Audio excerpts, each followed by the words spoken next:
Sabe, às vezes eu fico pensando que o trabalho de um cientista é meio... É como tentar descobrir o que tem dentro de uma caixa de presentes sem poder abrir. Boa analogia. Você pode, sei lá, chacoalhar, sentir o peso, aquecer um lado para ver como o calor passa para o outro. Você aplica um estímulo e mede a resposta para tentar adivinhar o que tem ali dentro. E hoje a gente vai fazer exatamente isso, mas com uma caixa minúscula, a superfície de um eletrodo onde uma reação química está acontecendo. Exatamente. A gente recebeu um material aqui que parece ser de uma aula universitária, uma apresentação cheia de gráficos, equações, de um laboratório de pesquisa e desenvolvimento em eletroquímica, o LPDE. Isso, tem até o logo deles aqui. A ideia hoje é pegar essa apresentação e fuçar nos fundamentos dos experimentos eletroquímicos. Vamos tentar decodificar como os cientistas usam eletricidade para chacoalhar essas reações e entender o que elas respondem. Transformar o complexo em algo mais palpável. Exato. E essa sua analogia da caixa fechada é simplesmente perfeita, porque ela descreve o princípio por trás de, praticamente todas as técnicas que a gente vai ver. É mesmo. Sim, um dos primeiros diagramas do material mostra exatamente isso. Um fluxo que é a base de tudo. Primeiro, você aplica uma excitação num sistema e depois você mede a resposta que esse sistema te dá. Ah, entendi. É o pilar de tudo. É o pilar de todo o método experimental aqui. E é como em outras áreas, então, o material até faz uma comparação com espectrofotometria, que talvez seja mais familiar para algumas pessoas. Exato. Isso que você joga na amostra, o sistema é a amostra em si e a resposta é o quanto de luz ela absorve. A lógica é a mesma. Trazendo para o nosso mundo da eletroquímica, o sistema é nossa célula eletroquímica, que, de forma bem simples, são os eletrodos mergulhados numa solução. Certo. A excitação é um sinal elétrico que a gente controla com uma precisão cirúrgica. Pode ser um potencial, que é a voltagem, ou pode ser uma corrente. E a resposta? A resposta é o outro lado da moeda elétrica. Se a gente controla o potencial, a gente mede a corrente que o sistema gera. Se a gente força uma corrente, a gente mede qual potencial o sistema precisa para manter aquele fluxo. Nossa, mas esse sistema parece ser bem mais complicado do que só um pedacinho de metal num líquido. Um dos diagramas que tem aqui mostra uma lista enorme de variáveis. Ah, sim. Temperatura, pressão, concentração das coisas na solução, pH, o material do eletrodo, a área dele. Como é que se consegue isolar o que se quer estudar no meio disso tudo? Aí é que está a genialidade do método. Você tem toda a razão, o sistema é um emaranhado de variáveis. E como faz? A beleza da eletroquímica é que as variáveis elétricas potencial e corrente são incrivelmente fáceis de controlar e medir com altíssima precisão. Ah! Então, o que os cientistas fazem é o seguinte: eles travam todas as outras variáveis que eles conseguem. Mantêm a temperatura constante, usam uma concentração conhecida e por aí vai. Ok, eles padronizam o ambiente. Exato.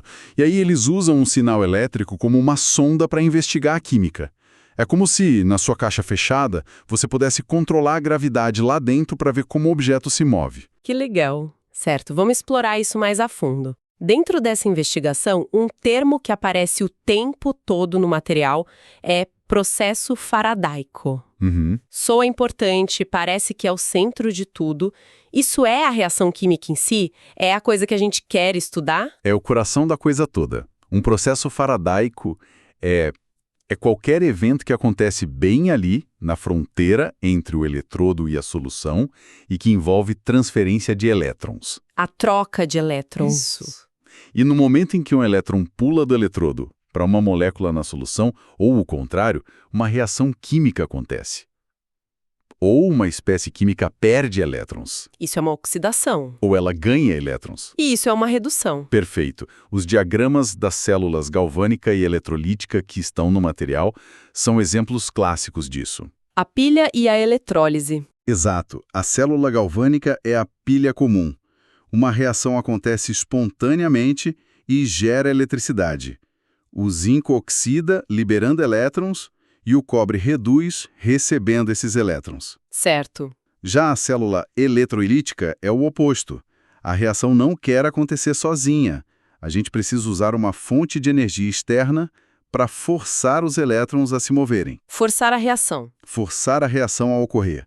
Mas nos dois casos, o evento principal é a transferência de elétrons. É o processo faradaico. Entendi. E se são elétrons se movendo, a gente consegue medir isso. Imagine que a corrente elétrica seja a peça-chave. A peça-chave. Os slides mostram umas equações que parecem ligar diretamente a corrente com a velocidade da reação. É isso mesmo? Eu vejo aqui I igual a dq dt.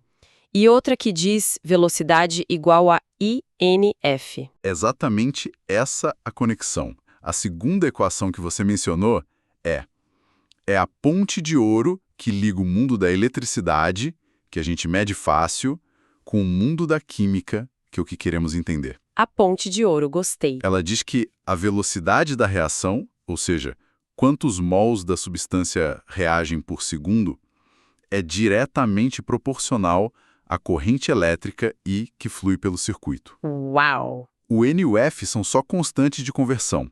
Em termos simples, medir a corrente é a mesma coisa que medir a velocidade da reação química, em tempo real. Nossa! É uma ferramenta de uma elegância e de um poder absurdos. Ok, se medir a corrente nos dá a velocidade, vamos ver como essas excitações funcionam na prática. A primeira técnica que o material apresenta é o passo de potencial. Certo. A imagem é bem intuitiva, a excitação é como ligar um interruptor. A voltagem vai de 0 a um valor fixo, instantaneamente, e fica lá. Isso. Você aplica um pulso de voltagem constante e observa a resposta da corrente. E essa resposta, como o gráfico teórico mostra, tem um formato muito particular. Sim, tem um pico e depois cai. Primeiro você tem um pico de corrente altíssimo, quase vertical, que em seguida decai de forma exponencial, tendendo a se estabilizar. A equação que descreve essa curva, I igual a ERSE menos TRSCD, pode até parecer meio intimidadora. Um pouco.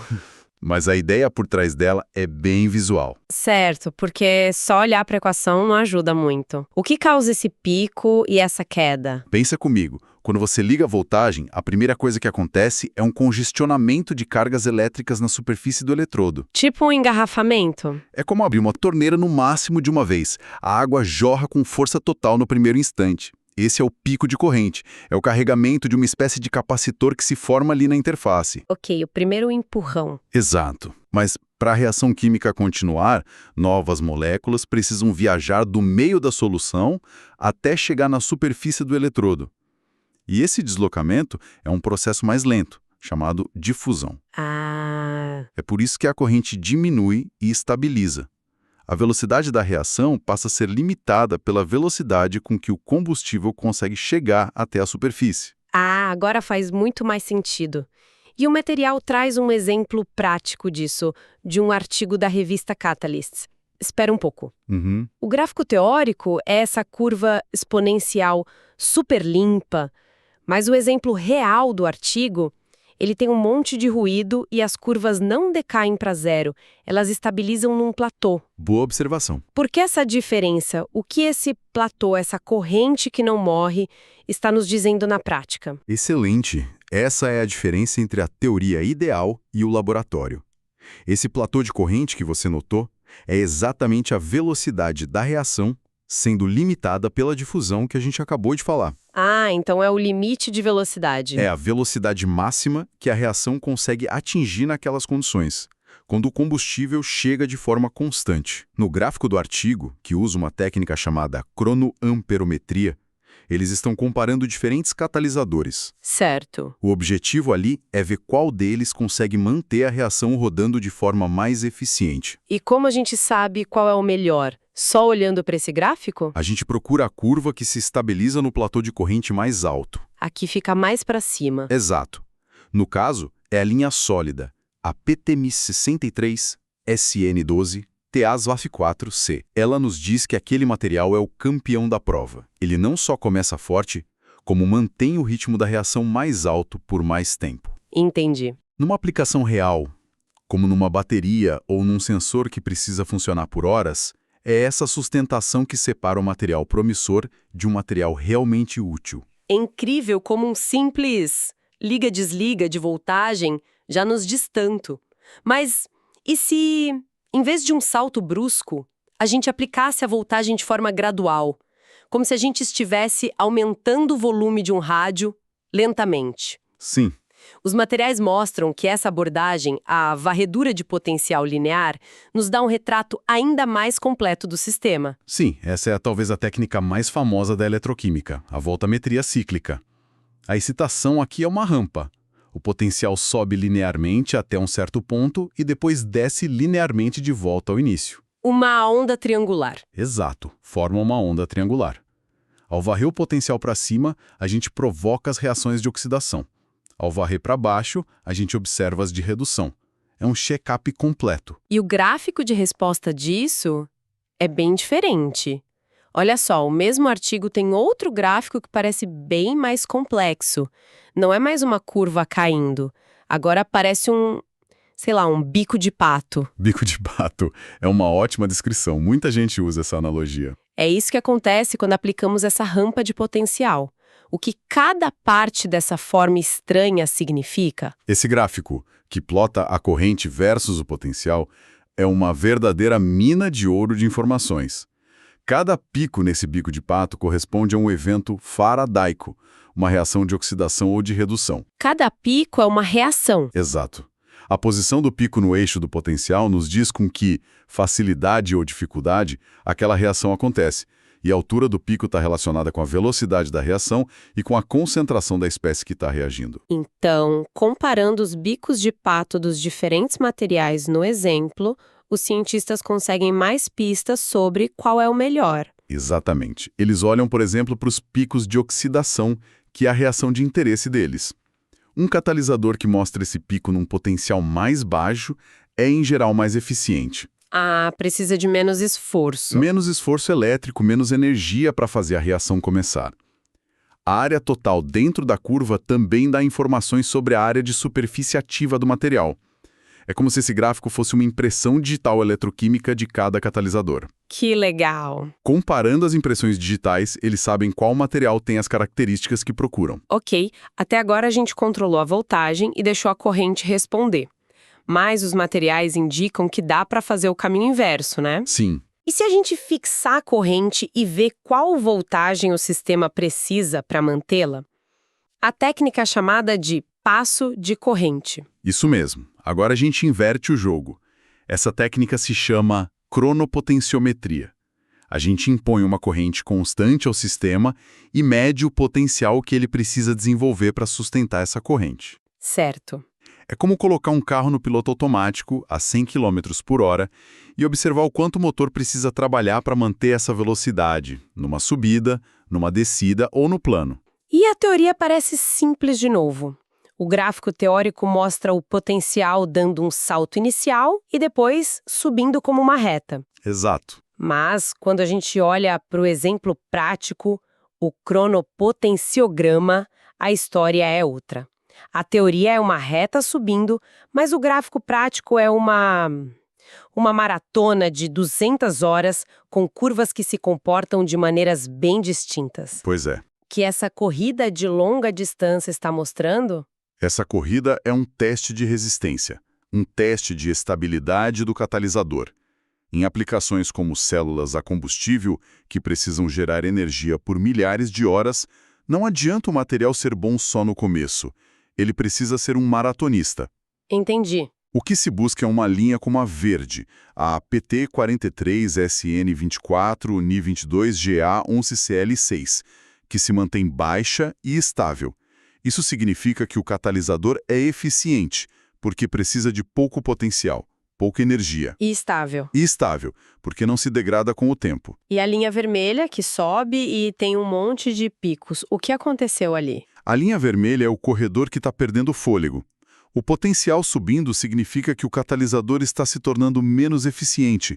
Ele precisa de cada vez mais esforço para fazer o mesmo trabalho. E os picos? Os picos erráticos indicam instabilidade. Talvez o material esteja se desfazendo ou sendo contaminado. É um sinal claro de que aquele catalisador falhou no teste de resistência. Que incrível! Então, no fundo, o que a gente viu aqui é que tudo se resume a perturbar um sistema de um jeito inteligente e ouvir o que ele diz de volta. Exatamente. Seja com um pulso, com uma rampa de voltagem ou forçando a uma corrente, o princípio é o mesmo: mas as informações que a gente extrai são completamente diferentes e complementares. Perfeitamente colocado. O que esses materiais de aula nos mostram é que essas técnicas, cronoamperometria, voltametria cíclica, cronopotenciometria, são como diferentes lentes de um microscópio. Gostei disso. Cada uma revela um aspecto diferente da química invisível que acontece naquela interface minúscula do eletrodo. Elas nos permitem traduzir essa química em dados visuais e quantitativos, como a gente viu nos gráficos dos catalisadores. É a ponte direta Entre a eletricidade e a reação. entre a eletricidade que controlamos e a velocidade e eficiência das reações que queremos entender e otimizar. Para a gente terminar, um último diagrama no material me deixou pensando. Ele detalha os vários passos de uma reação no eletrodo. Não é só o elétron pular. Não, é bem mais complexo. A molécula precisa viajar pela solução até a superfície, grudar ali, aí acontece a reação, o produto tem que desgrudar e ir embora para dar lugar para a próxima. É uma linha de produção com várias etapas. Uma linha de montagem. Com tantos processos acontecendo ao mesmo tempo, fica uma pergunta fascinante para se pensar num sistema real. Qual desses passos é o gargalo? Como os cientistas, usando essas mesmas técnicas que a gente acabou de ver, conseguem descobrir qual é a etapa mais lenta que, no final das contas, limita a velocidade de todo o processo?